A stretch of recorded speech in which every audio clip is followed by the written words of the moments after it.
மகனே, மகளே, இன்று நான் உன்னிடம் பேச வருவதற்கு ஒரு காரணம் இருக்கிறது. நீ வெளியே சிரித்து கொண்டிருந்தாலும் உன் உள்ளே ஒரு போராட்டம் நடந்து கொண்டிருக்கிறது. யாருக்கும் தெரியாம, யாரிடமும் சொல்லாம நீ மட்டும் சுமந்து கொண்டிருக்கோம் அந்த பாரத்தை நான் பார்த்து கொண்டிருக்கிறேன். இந்த நாட்களே உன் குடும்பத்தை நினைத்தாலே உன் இதயம் கனக்கிறது. உன் பிள்ளைகள், உன் வீட்டின் சூழ்நிலை, உன் பொறுப்புகள், இவையெல்லாம் உன் மனதில் ஒரு பாரமாக இருக்கின்றன. சில நேரங்களில் நீ உனக்காக கூட யோசிக்க முடியவில்லை. ஏனென்றால் எல்லோரையும் பற்றி தான் யோசித்துக் கொண்டிருக்கிறாய். ஆனா எல்லோரையும் தாங்கிக் கொண்டிருக்கும் உன்னை நான் தாங்கிக் கொண்டிருக்கிறேன் என்பதை மறந்துவிடாதே. என் அன்பானவரே, நீ யாரிடமும் சொல்லாம ஒரு பயத்தோடு வாழ்கிறாய். வெளியே பார்த்தா எல்லாம் சரியாக இருப்பது போல தெரிகிறது. ஆனா உன் இதயத்திற்குள் மட்டும் என்ன ஆகும்? எப்படி நடக்கும்? நான் எதிர்பார்க்கிறபடி நடக்குமா என்ற கேள்வி ஓடிக்கொண்டிருக்கிறது. நீ எதிர்காலத்தை பற்றி கவலைப்படுவதற்கு முன்பே நான் அங்கே இருக்கிறேன். உன் எதிர்காலம் உன் கையில் இல்லை, என் கையில் இருக்கிறது. இந்த நாட்களில் நீ அதிகமாக கவலைப்படுவது நாளைய பற்றி தான். பணத்தை பற்றிய கவலை உன்னை அதிகமாக சோர்வடைய வைக்கிறது. எப்படி சமாளிப்பது, எப்படி நடத்துவது, எப்படி இந்த மாதத்தை கடப்பது? இந்த கேள்விகள் உன்னை அமைதியாக களைத்து போடுகின்றன. ஆனா நான் உன்னை இதுவரை கைவிடவில்லையே, இனிமேலும் கைவிட மாட்டேன். நீ பார்க்காத வழிகளில் நான் வழிகளை உருவாக்குவேன். ஒரு நிமிடம் கேள். நீ இழந்த சில விஷயங்களை இன்னும் மறக்கவில்லை. ஒரு மனிதர், ஒரு வாய்ப்பு, ஒரு கனவு, ஒரு திட்டம், இவை இன்னும் உன் மனதில் இருக்கின்றன. நீ இழப்பு என்று நினைத்த சில விஷயங்கள் உண்மையில் உன் பாதுகாப்பாக இருந்தன. நான் மூடிய சில கதவுகள் உன்னை காப்பாற்றுவதற்காகத்தான். ஒரு காலத்தில் இதிலிருந்து நான் வெளியே வர முடியாது என்று நீ நினைத்த சூழ்நிலைகளிலிருந்து நீ வெளியே வந்தாய் அல்லவா? அது உன் வலிமையால் மட்டுமல்ல, என் கிருபையால் தான். என் அன்பான பிள்ளையே, உன் உடலை பற்றியும் நீ கவலைப்படுகிறாய். சில நேரங்களில் உடம்பு சோர்வடைகிறது, மனம் சோர்வடைகிறது, நம்பிக்கை கூட சோர்வடைகிறது. ஆனால் நீ உடைந்து போகவில்லை. நான் இன்னும் உன்னோடு இருக்கிறேன். உன் கண்ணீரையும் பார்க்கிறேன், உன் வலியையும் அறிந்திருக்கிறேன். இன்று நான் உனக்கு சொல்ல வருவது இதுதான். சில இரவுகளில் நீ தூங்காமல் இருந்ததை நான் பார்த்திருக்கிறேன். எல்லோரும் தூங்கிய பிறகு நீ மட்டும் விழித்திருந்து யோசித்துக் கொண்டிருந்த தருணங்களை நான் பார்த்திருக்கிறேன். சில நேரங்களில் கண்ணீர் தானாக வந்ததையும் பார்த்திருக்கிறேன். அந்த இரவுகளிலும் நான் உன்னோடு இருந்தேன். நான் ஜெபிக்கிறேன், காத்திருக்கிறேன். அப்படி இருக்க இன்னும் ஏன் தாமதம் என்று நீ என்னிடம் கேட்டிருக்கிறாய். நான் தாமதிக்கவில்லை, நான் ஆயத்தப்படுத்திக் கொண்டிருக்கிறேன். நீ கவனமாக கேள். நீ இன்று வரை கடந்து வந்த பாதையை ஒரு நிமிடம் நினைத்து பார். ஒரு காலத்தில் இதிலிருந்து நான் வெளியே வர முடியாது என்று நீ நினைத்த சூழ்நிலைகள் இருந்தன. அப்போது கூட நான் உன்னை விட்டுவிடவில்லை. நீ உடைந்து போய்விடுவாய் என்று நினைத்த நாட்களிலும் நான் உன்னை தாங்கினேன். நீ தனியாக இருக்கிறேன் என்று நினைத்த இரவுகளிலும் நான் உன் அருகில்தான் இருந்தேன். நீ பார்த்தது கண்ணீரை மட்டும், ஆனால் நான் பார்த்தது உன் எதிர்காலத்தை. நீ பார்த்தது மூடிய கதவுகளை மட்டும், ஆனால் நான் பார்த்தது திறக்கப் போகும் கதவுகளை. நீ பார்த்தது தாமதத்தை மட்டும், ஆனால் நான் பார்த்தது சரியான நேரத்தை. அதனால்தான் இன்று நீ இன்னும் நிற்கிறாய். உன் வலிமையால் மட்டுமல்ல, என் கிருபையால். ஏன் என் வாழ்க்கையில மட்டும் இவ்வளோ போராட்டம் நீ கேட்டிருக்கிற? நீ நினைப்பதை விட வலிமையானவன் என்பதால் தான். நீ நினைப்பதை விட பெரிய காரியங்களுக்காக நான் உன்னை ஆயத்தப்படுத்தி கொண்டிருக்கிறேன்.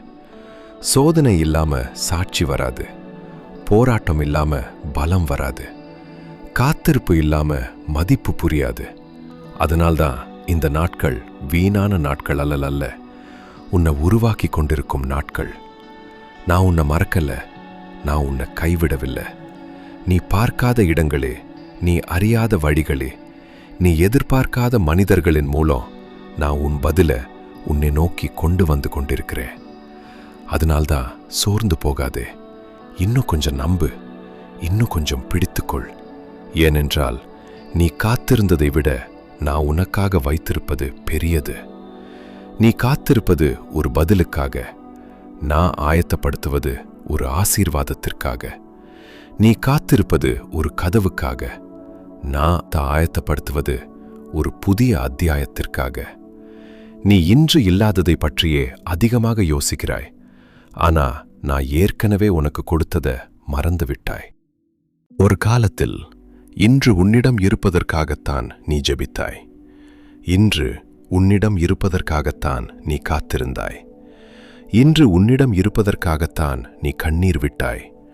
ஆனால் அது கிடைத்த பிறகு அதை சாதாரணமாக எடுத்துக்கொண்டாய். இன்னொரு உண்மையை நீ நினைவில் வைத்துக்கொள். நீ இன்று உன்னை பலவீனமானவனாக நினைக்கிறாய். ஆனால் நான் உன்னை பார்க்கும்போது ஒரு போராளியை பார்க்கிறேன். நீ விட்டு விடாமல் இன்னும் நிற்கிறாய்.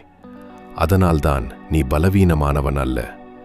நீ சோர்வடைந்திருக்கலாம், ஆனால் தோற்று போகவில்லை. நீ களைத்திருக்கலாம், ஆனால் முடிந்துவிடவில்லை. நீ அழுதிருக்கலாம், ஆனால் உடைந்துவிடவில்லை.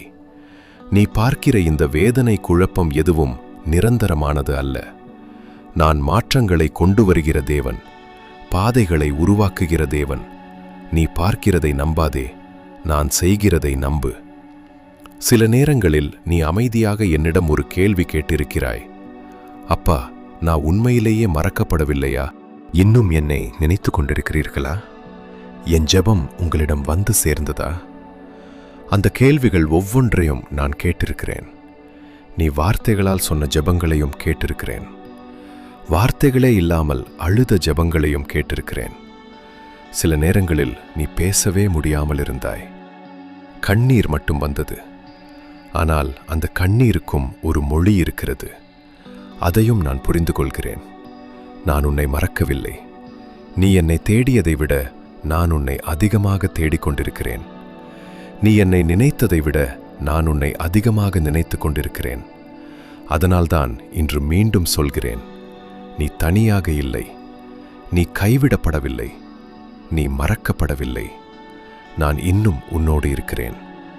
நீ கவனமாக கேள். சில நேரங்களில் நீ உன்னையே குற்றப்படுத்திக் கொள்கிறாய். நான் வேற மாதிரி முடிவு எடுத்திருக்கணும். நான் அந்த தவறை செய்திருக்கக்கூடாது. நான் அந்த மனிதரை நம்பி இருக்கக்கூடாது என்று கடந்த காலத்தை நினைத்து உன்னை நீயே தண்டித்துக் கொள்கிறாய். ஆனால் நான் உன்னை குற்றவாளியாக பார்க்கவில்லை. உன்னை கற்றுக்கொண்டிருக்கிற பிள்ளையாகத்தான் பார்க்கிறேன். நீ கடந்து வந்த பாதையில் சில தவறுகள் இருந்திருக்கலாம். சில ஏமாற்றங்கள் இருந்திருக்கலாம். சில உடைந்த கனவுகள் இருந்திருக்கலாம். ஆனா அந்த எல்லா அனுபவங்களையும் கூட நான் உன் நன்மைக்காக பயன்படுத்தி கொண்டிருக்கிறேன். இன்று நீ பார்க்கிற காயங்கள் நாளை உன் சாட்சியாக மாறும். இன்னும் நீ சிந்தும் கண்ணீர் நாளை உன் பலமாக மாறும். இன்னும் உன்னை பயமுறுத்தும் சூழ்நிலை நாளை உன்னை ஆச்சரியப்படுத்தும் சாட்சியாக மாறும். அதனால்தான் கடந்ததை நினைத்து உன்னை நீயே குற்றப்படுத்திக் கொள்வதை நிறுத்து. நான் ஏற்கனவே உன்னை மன்னித்து விட்டேன். நான் இன்னும் உன்னை நேசிக்கிறேன். நான் இன்னும் உன்னை நடத்தி கொண்டிருக்கிறேன். நீ நினைப்பதை விட நீ அதிக தூரம் வந்து விட்டாய். நீ நினைப்பதை விட நீ அதிகமாக வளர்ந்து விட்டாய். நீ நினைப்பதை விட நீ அதிகமாக பலமானவனாக மாறிவிட்டாய். அதனால்தான் இன்னும் உன்னை பார்த்து நான் பெருமைப்படுகிறேன். நீ விட்டு விடாமல் நிற்பதை பார்த்து, நீ இன்னும் நம்பிக்கையை பிடித்து கொண்டிருப்பதை பார்த்து நான் மகிழ்ச்சி அடைகிறேன். இன்னும் உனக்கு பதில் கிடைக்காம இருக்கலாம். ஆனா நம்பிக்கையை இழக்காதே. இன்னும் உனக்கு கதவு திறக்காம இருக்கலாம். ஆனா நான் கதவின் மறுபக்கத்தில் வேலை செய்து கொண்டிருக்கிறேன். இன்று நீ காத்திருக்கிறாய், நாளை நீ சாட்சி அளிப்பாய். இன்று நீ கண்ணீர் விடுகிறாய், நாளை நீ சந்தோஷத்தால் சிரிப்பாய். ஒரு நாள் இந்த நாளை நினைத்து நீ சிரிக்கப் போகிறாய். ஒரு நாள் நீ திரும்பி பார்த்து, அப்பா, நான் இவ்வளவு நாள் பயந்தது இதற்காகவா என்று ஆச்சரியப்படுவாய். நான் உனக்காக வைத்திருப்பது நீ இழந்ததை விட பெரியது. நான் உனக்காக திறக்கப் போகும் கதவு மூடிய கதவுகளை விட பெரியது. நான் உனக்காக ஆயத்தப்படுத்தும் ஆசீர்வாதம் நீ கற்பனை செய்ததை விட பெரியது. இந்த வார்த்தை இன்று உனக்காக என்று நீ நம்பினால் கமெண்டில் ஆமேன் அப்பா என்று பதிவு செய். அது ஒரு வார்த்தை மட்டுமல்ல, அப்பா, என் பாரத்தை உம்மிடம் ஒப்படைக்கிறேன் என்று உன் இதயத்தின் அறிக்கையாக இருக்கட்டும். ஆமேன், ஆமேன், ஆமேன். இந்த வார்த்தைகளை கேட்ட பிறகு உங்கள் இதயத்தில் ஒரு சிறிய அமைதியையோ அல்லது உங்கள் வாழ்க்கையில் ஒரு சிறிய மாற்றத்தையோ நீங்கள் உணர்ந்தால் மறக்காமல் இங்கே வந்து உங்கள் சாட்சியை பதிவிடுங்கள். அது சோர்ந்து போயிருக்கும் இன்னும் பல இதயங்களுக்கு நம்பிக்கையையும் இறைவனின் நாமத்திற்கு மிகப்பெரிய மகிமையையும் கொண்டு வரும்.